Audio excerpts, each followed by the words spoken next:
인만입니다. 청약 콕 찍어줄게. 오늘은 DMC 가재울 아이파크 한번 분석해 보도록 하겠습니다. 가재울 8구역이고요. 자, 가재울 8 재정비 촉진지구 재개발 사업 가재울 뉴타운 8구역입니다.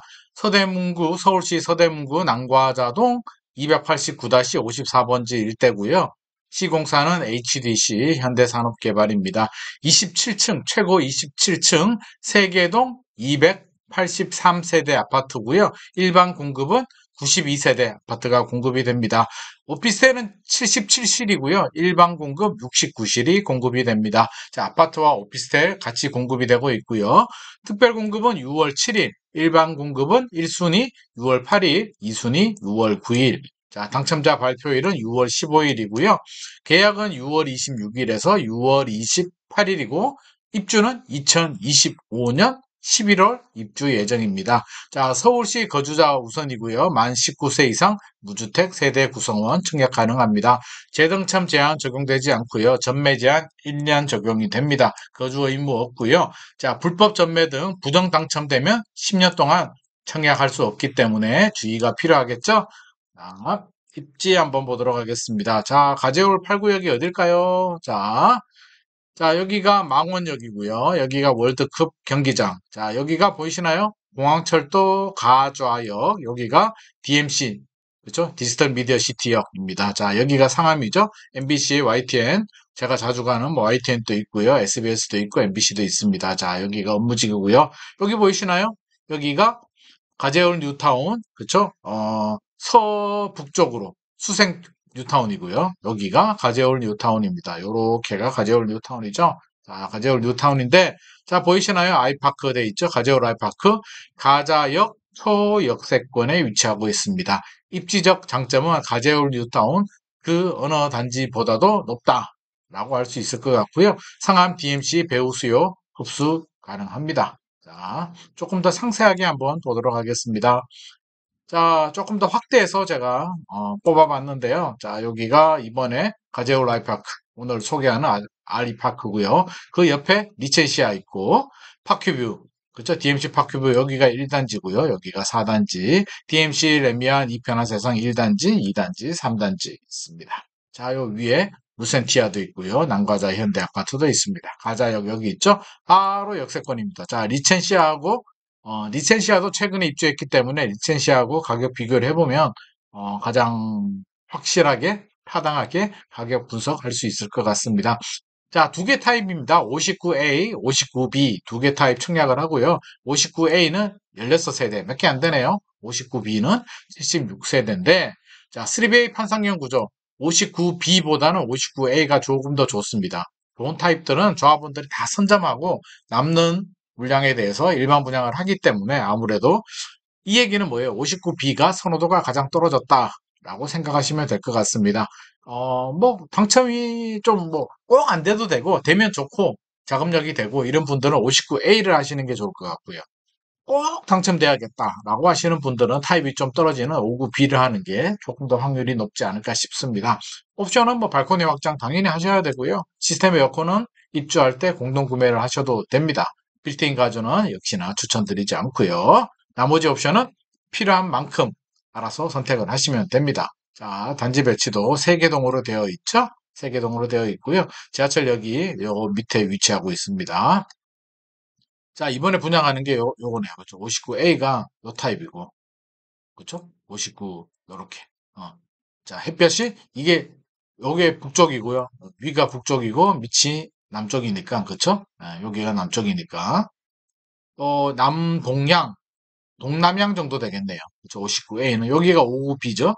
59B는, 남동양 정도 될 것 같습니다. 향은 59B가 조금 좋은데, 내부 타입이 59A가 좋기 때문에 저는 59A가 조금 더 좋을 것 같습니다. 자, 조금 더 이제 상세 정보, 분양가 정보 한번 살펴보도록 하겠습니다. 자, 얼마 할까? 가장 중요하죠. 59A는요, 8억 8천. 이게 25평이잖아요. 그쵸? 25평인데 8억 8천 정도고요. 59B도 25평인데 8억 3천 정도 하네요. 자, 제가 지금까지 전용 면적당 가격으로 계산을 하다 보니까 사람들이 공급 면적으로 해달라. 우리가 일반적으로 공급 면적으로 평당 가격 계산하지 않냐라고 해서 이번에는 공급 면적으로 뽑아봤습니다. 평당 3,589만 원, 5구 B타입은 3,413만 원, 3,500만 원 수준이니까 이걸 전용 84, 우리가 일반적으로 알고 있는 34평 아파트로 계산해보면 거의 12억 가까이 될 것 같습니다. 12억 정도 생각하시면 됩니다. 자, 12억이면 높다고 볼 수도 있고요. 낮다고 볼 수도 있는데 부동산 시장이 막 침체가 됐을 때 작년 12월처럼 그럴 때 같으면 둔촌주공도 미분양 날 때 같으면 높다라고 하겠지만 최근에는 용인 플랫폼 시티도 12억 원에 막 계약이 되고 있는 상황이기 때문에 이걸 높다라고 하기는 좀 어려울 것 같습니다. 자, 조금 더 상세하게 비교를 해볼게요. 주변 단지들하고. 리첸시아가 가장 최근에 입주했고요. 세대수도 작고 역세권 비슷한 입지이기 때문에 비교해보면 가제오 라이프파크가 3,500만 원 정도, 리센치아가 4,100만 원 정도니까 조금 저렴하죠. 리센치아보다 저렴하기 때문에 고분양가는 아니다. 가격 경쟁력은 살짝 있다라고 보여지는데 주변에 파큐브 자이, 이편한 세상, 내면 이편한 세상, 루센티아, 센트럴 자이와 비교해보면 센트럴 자이는 이제 수색 정산입니다. 여기는 수색 정산이고요. 자, 조금 물론 입주연도 차이가 납니다. 그래서 이런 아파트보다 왜냐하면 가족 라이프파크가 역세권이기 때문에 뭐 지하철 접근성은 더 좋습니다. 물론 세대수가 작은 건 단점이지만 새 아파트 프리미엄이 있으니까 이 정도 가격이면 뭐 엄청난 저분양가다, 로또다, 뭐 이렇게 말씀드릴 수는 없고요. 하지만 절대 고분양가도 아니다. 주변 시세 확인해 보면 이 정도 가격이면 무난하다. 건설회사들은 어떻습니까? 절대 고분양가를 너무 고분양가로 책정하면 대규모 미분양이 발생하기 때문에 그렇게 하진 않고요. 지나치게 낮게 분양하게 되면 오히려 수익이 줄어들면서 손실이 발생하기 때문에 딱 애매한 아리까리한 수준으로 딱 하는데 역시 지금 또 리첸시아보다는 살짝 저렴하고 파큐뷰 자이나 레미안 이편한 세상 루센티아보다는 조금 높게 이렇게 분양가를 책정했습니다. DMC 센트럴 자이보다는 살짝 낮은 그런 수준입니다. 실수요자, 자금되는 실수요자라면 저는 뭐 증량해볼 만할 것 같습니다. 워낙 역세권에 입지가 좋기 때문이죠. 자, 공급 물량 한번 보면요. 서울은 뭐 공급 물량 영향 뭐 굉장히 제한적이죠. 그래프 보시면 1년에 4만 7천 세대 정도 소화할 수 있는데 앞으로도 과거도 그랬고요. 2019년, 2020년이 오히려 공급 물량이 많았는데 MB 정부 때, 박근혜 정부 때 재건축 재개발을 많이 추진했기 때문에 이때 입주 물량이 많이 늘어났고요. 자, 당분간은 계속 이렇게 뭐 2만 세대 수준, 2만 세대 이하 수준으로 나올 것 같습니다. 서대문구도 입주 물량이 없습니다. 2023년 이후에 없기 때문에 입주 물량 영향은 상당히 제한적이다. 미분양도 서울이 3월 기준으로 1084호, 2월이 뭐 2000호 정도 됐으니까 우려스러운 수준이 아닙니다. 자, 보시죠. 2017년보다 늘어나긴 했지만 뭐 1000호 정도는 뭐 크게 걱정하실 필요는 없을 것 같습니다. 앞으로 미분양이 얼마나 늘어나는지 지켜봐야 되겠지만 서울이 늘어난다는 얘기는 나머지 지방이나 수도권 지역들도 오히려 더 많이 늘어날 수도 있기 때문에 서울은 미분양 걱정하지 않으셔도 좋을 것 같습니다.